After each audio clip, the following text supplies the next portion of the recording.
EMS TV के सभी दर्शकों को सनत जैन का सादर नमस्कार। आज हम बात करेंगे बिहार के घटना चक्र की। बिहार के मुख्यमंत्री नीतीश कुमार ने मुख्यमंत्री पद से इस्तीफा दिया और कुछ घंटे के बाद ही 9वीं बार मुख्यमंत्री पद की शपथ ले ली। भारत में इस तरीके की राजनीतिक घटना से पहली बार हुई है कि उसी दिन इस्तीफा हुआ और उसी दिन फिर से उन्होंने मुख्यमंत्री पद ले लिया। सबसे बड़े आश्चर्य की बात है कि इसमें जो दो उप मुख्यमंत्री बनाए गए हैं और दोनों उप मुख्यमंत्री 2 दिन पहले तक उनके बारे में लगातार अनावश्यक बातें करते रहे हैं और पिछले कई महीनों से वो लगातार नीतीश कुमार के ऊपर व्यक्तिगत आक्रमण करते रहे हैं। अब वो 2 उप मुख्यमंत्री बन गए हैं और मुख्यमंत्री नीतीश कुमार जी हैं और निश्चित रूप से भारतीय जनता पार्टी के विधायकों की संख्या सबसे ज़्यादा है। तो अब ये कहा जा रहा है कि मुख्यमंत्री भले बिहार के नीतीश कुमार बन गए हैं, लेकिन उन्हें भाजपा ने एक तरह से बंधक बना के रख लिया है और अब वो मंत्रिमंडल में भी कोई फैसला स्वतंत्र रूप से नहीं ले पाएंगे। वहाँ पर भी भाजपा का दबाव होगा। उनके दोनों तरफ 2 उप मुख्यमंत्री जो बैठे होंगे वो दोनों भाजपा की पृष्ठभूमि से हैं और गृह मंत्रालय के लिए भी भारतीय जनता पार्टी अड़ी हुई है कि एक उप मुख्यमंत्री को गृह मंत्रालय दिया जाए। बहरहाल बिहार में जिस तरीके का राजनीतिक घटना चक्र हुआ है और उसमें पहले कभी भारतीय जनता पार्टी के राष्ट्रीय अध्यक्ष जेपी नड्डा ने कहा था कि क्षेत्रीय दलों के अस्तित्व अब समाप्त होने जा रहा है और उसी के बाद फिर ये फेरबदल हुआ था और नीतीश कुमार ने राजद के साथ समझौता करके अपनी सरकार बना ली थी। उसके बाद नीतीश बाबू ने ये कहा था कि मैं मरते मर जाऊंगा लेकिन कभी भाजपा में नहीं जाऊंगा और वो फिर भाजपा की शरण में चले गए। केंद्रीय गृह मंत्री अमित शाह ने ये कहा था कि अब सारे खिड़की दरवाजे नीतीश बाबू के लिए बंद हो चुके हैं, अब उन्हें एनडीए में कभी प्रवेश नहीं मिलेगा। जो 2 उन्होंने उप मुख्यमंत्री बनाए हैं उसमें से एक उप मुख्यमंत्री हैं चौधरी साहब। उन्होंने कहा था कि मैं अपना पकड़ और गमछा तब तक नहीं उतारूंगा जब तक नीतीश कुमार को सत्ता से बाहर नहीं कर दूंगा। और नए राजनीतिक घटना चक्र में अब वही व्यक्ति उप मुख्यमंत्री के रूप में उनके बाजू में बैठा हुआ है और वही शासन व्यवस्था को चलाएगा।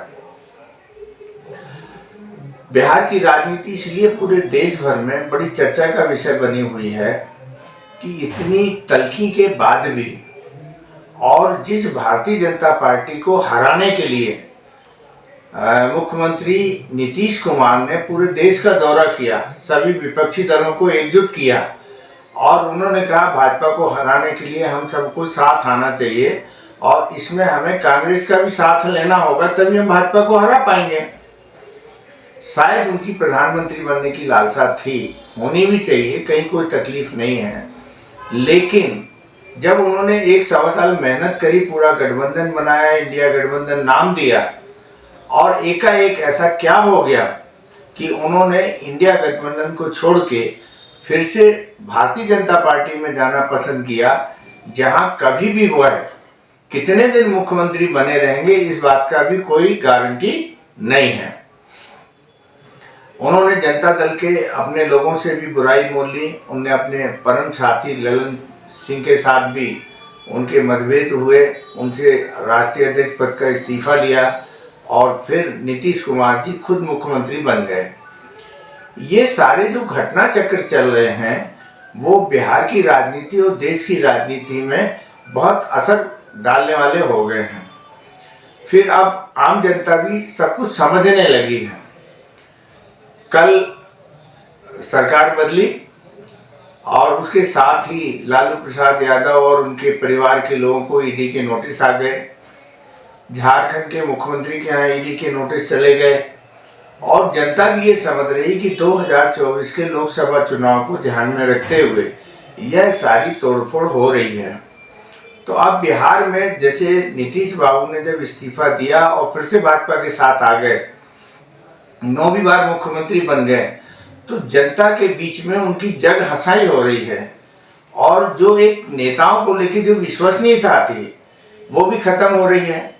नीतीश कुमार की विश्वसनीयता भी खत्म हो रही है और भारतीय जनता पार्टी के जो नेता कहते थे उनकी भी विश्वसनीयता खत्म हो रही है कि नेता कुछ भी बोलते हैं, लेकिन जब मौका आता है तो वो अपनी कही हुई बातों से पलट जाते हैं। तो अब आम जनता के बीच में भी यह चर्चा का विषय बनने लगा है कि इन नेताओं का हमें विश्वास करना चाहिए कि नहीं करना चाहिए। नेताओं की साख भी इस घटना चक्र से बहुत तेजी के साथ घटी है।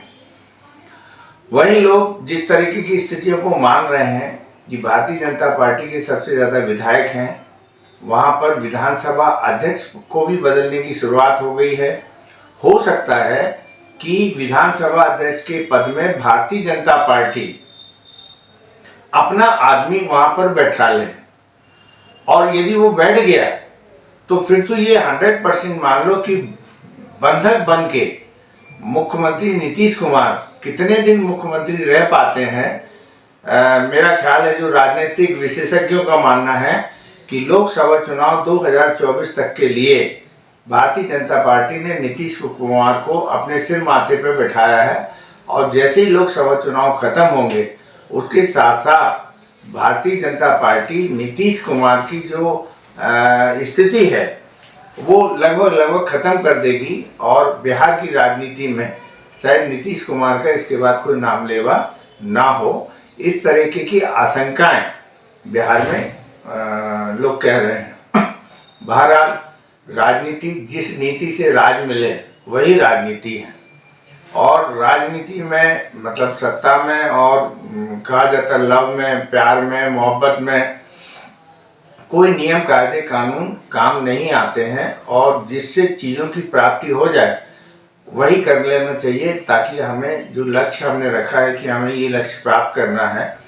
तो 2024 का लोकसभा चुनाव जो है भारतीय जनता पार्टी के लिए आज की तारीख में सबसे बड़ा लक्ष्य है और यदि 2024 में भारतीय जनता पार्टी एक बार फिर से चुनाव जीत के और सरकार बना लेती है तो उसके लिए अपने जो भी काम करने थे अब उस काम करने का रास्ता खुल जाएगा। भारतीय जनता पार्टी का विरोध भी विपक्ष इसी आधार पर कर रहा है कि यदि एक बार ये सत्ता में आ गए तो इसके बाद चुनाव होना ही बंद हो जाएंगे, भारत हिंदू राष्ट्र बन जाएगा और संवैधानिक संस्थाएं तो अभी भी बहुत कमज़ोर हो चुकी हैं, लेकिन एक बार इनकी सत्ता और आ गई तो संवैधानिक व्यवस्था खत्म होके हिंदू राष्ट्र की ओर भारत बढ़ चलेगा। बहरहाल बिहार की राजनीति में जो हुआ है वह सभी को आश्चर्यचकित कर रहा है। इसकी जनता में भी बड़ी क्रिया प्रतिक्रिया हो रही है और राम मंदिर को लेकर भी एक ये माना जा रहा है कि राम मंदिर को लेकर एक नई लहर चली है जिसका फायदा भारतीय जनता पार्टी को होगा और वो दावा करते हैं कि वह 400 लोकसभा सीटों पर अपनी चुनाव की जीत दर्ज कराएंगे। अब सबके अपने अपने दावे हैं, लेकिन जब चुनाव परिणाम आएंगे तब उसके बाद ही स्थिति क्लियर होगी। अभी चुनाव के लिए बहुत समय है, 3 से 4 महीने का समय है। इस बीच में क्या क्या गंगा में बहता है ये हमें देखना होगा। नमस्कार।